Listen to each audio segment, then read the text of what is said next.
কি ব্যাপার বাবা মা, তোমরা কি নিয়ে কথা বলছো? কিছু না বাবা, মানে তোর কথাই হচ্ছিল যে তুই কেন এত দেরি করছিস, এখনো আসছিস না কেন, এই সব কথা হচ্ছিল বাবা। হ্যাঁ ভাইয়া, আমরা তোমার জন্য অপেক্ষা করছিলাম।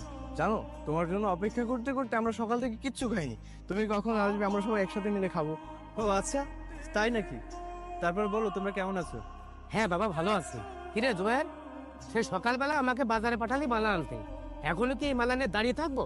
দেখেছো, ভাইয়াকে দেখে আমি আবেগে ভুলে গিয়েছি। দাও বাবা, মালাটা দাও। আরে কি করছিস? আরে এইগুলো কি, এইসবের কি দরকার ছিল? চুপ করো ভাইয়া, দরকার ছিল, আরো অনেক কিছু দরকার ছিল। আমি তো ভেবেছিলাম তোমাকে আনতে এয়ারপোর্টে যাব, তুমি তো আমাকে যেতে দিলে না।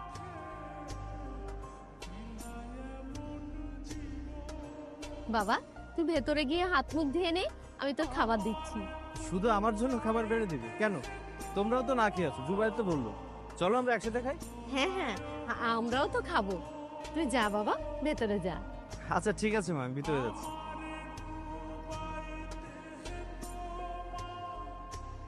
কি ভাবলাম আর কি হলো, কেন, কি হলো আবার?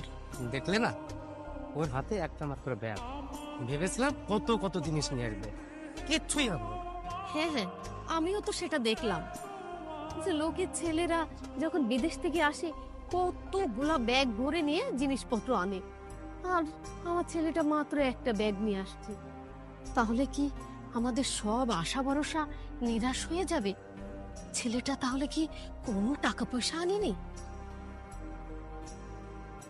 কেমন আছো জুলি? ভালো আর থাকলাম কোথায়? তুমি সেই কোন সকালবেলা এসেছো, আর এখন দুপুর গড়িয়ে বিকাল হতে আসলো, আর এখন তোমার মনে পড়লো আমার কথা? আরে কি বলছো, তোমার কথা কেন মনে পড়বে না? ইনফ্যাক্ট সবার আগে তোমার কথাই মনে পড়েছে। কিন্তু বোঝোই তো, পরিবার ছাড়াই 5 বছর, 5 বছর পরে দেশে আসলাম, পরিবারের সাথে একটু সময় না দিলে হয়? তারপর বলো, কেমন আছো তুমি?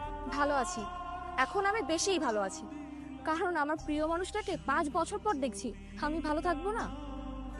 তুমি জানো, এতদিন আমি অনেক মন খারাপ করেছিলাম। আমি সবসময় ভাবতাম তুমি কবে দেশে আসবে।